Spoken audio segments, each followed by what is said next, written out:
warahmatullahi wabarakatuh.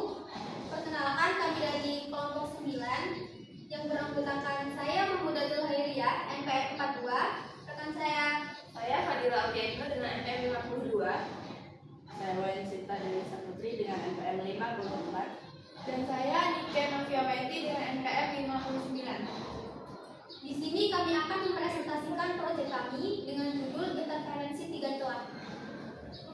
Alat bahan yang kami gunakan yaitu kerangka alat yang terbuat dari kayu, kemudian layar terbuat dari triplek melamin, kemudian ada webcam yang dihubungkan dengan laptop, kemudian ada laser dan kisi. Di sini kami menggunakan kisi singkat dengan variabel lebar celah yaitu 1 mm, 1,2 mm, dan 1,5 mm. Dan untuk variabel jarak antar celah kami menggunakan jarak 1 mm dan 1,5 mm. Baik, untuk cara kerja alatnya akan dijelaskan oleh rekan saya Fadila. Kepada Fadila saya persilakan. Baik, di sini saya akan menjelaskan mengenai langkah kerja alat yang telah kami buat. Pertama, letakkan laser pada tempat yang telah disediakan. Lalu, letakkan kisi di sejajar dengan laser. Di sini saya menggunakan kisi 1 mm dan jaraknya 1 mm. Webcam yang telah tersambung dengan laptop tadi diletakkan di atas laser. Lalu, tembakkan laser kepada kisi yang telah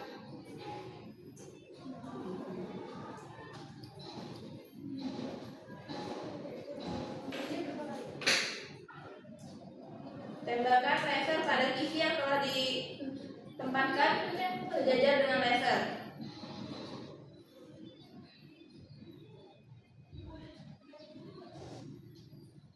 Setelah cahaya terbentuk pada layar, maka akan dipotret oleh webcam yang telah disambungkan ke laptop dan memotretnya menggunakan laptop. Selanjutnya dijelaskan oleh Wayan.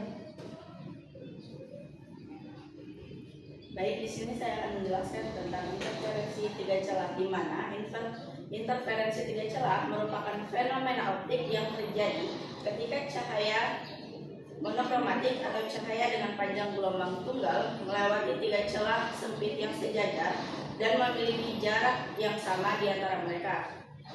Ketika cahaya melewati celah-celah ini, gelombang cahaya dari setiap celah akan berinterferensi satu sama lain, menghasilkan pola interferensi yang kompleks. Pola interferensi terbentuk karena perbedaan fase antara gelombang cahaya dari setiap celah.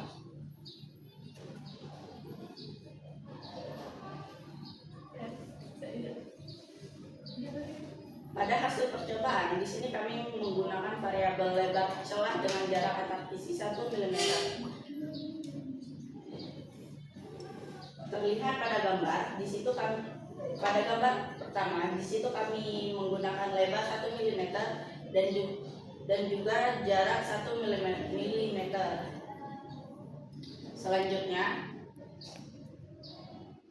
Gambar selanjutnya, di sini kami menggunakan lebar 1,2 mm dan jarak 1 mm.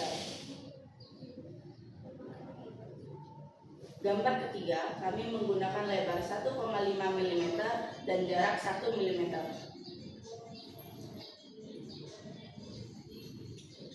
Pada variabel celah dengan jarak antar kisi 1,5 mm.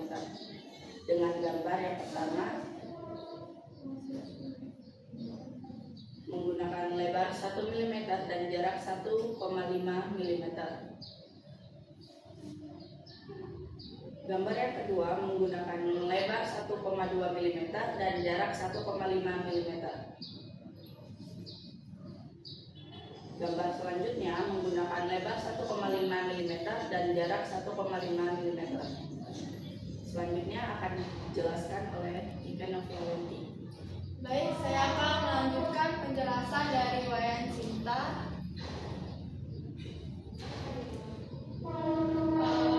Bahwa pada percobaan alat interferensi 3 celah, kami memperoleh hasil seperti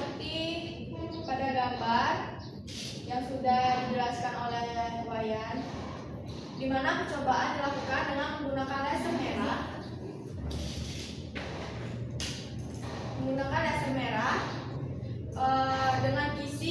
Dengan jarak dari laser ke kisi itu 5 cm dan jarak dari layar ke kisi itu 40 cm.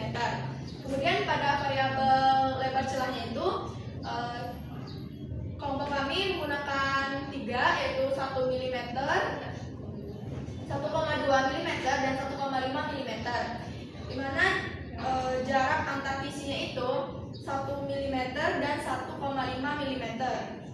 Bahwa terlihat semakin lebar celah, maka intensitas cahayanya juga semakin kecil.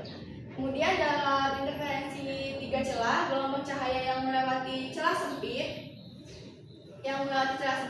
akan mengalami lenturan atau penyebaran yang menyebabkan pembelokan gelombang cahaya. Kemudian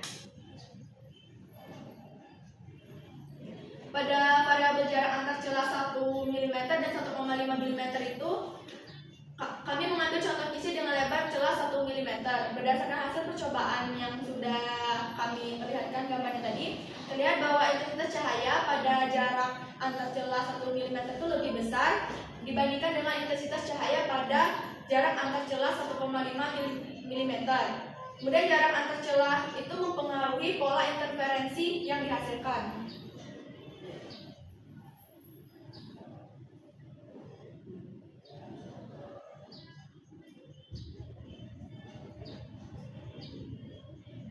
Kemudian pada kisi dengan jarak antar celah yang lebih kecil, pola interferensi yang dihasilkan itu memiliki jarak antar pita gelap dan terang yang lebih besar, sehingga intensitas cahaya pada pita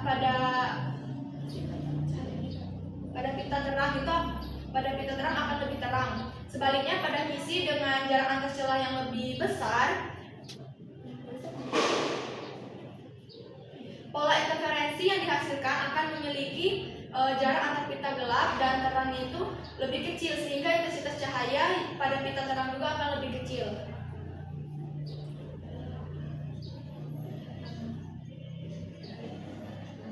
Baik, untuk kendala dari percobaan yang telah kami lakukan, yaitu mungkin dari kisi, kemungkinan kami bisa saja kurang presisi antara posisi laser dengan kisi.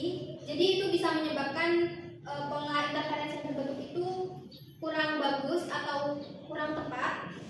Kemudian bisa juga dalam pengambilan gambar. Bisa jadi kameranya kurang lurus atau kurang jelas hasil gambarnya. Sekian dari kelompok 9. Kami ucapkan terima kasih. Wassalamualaikum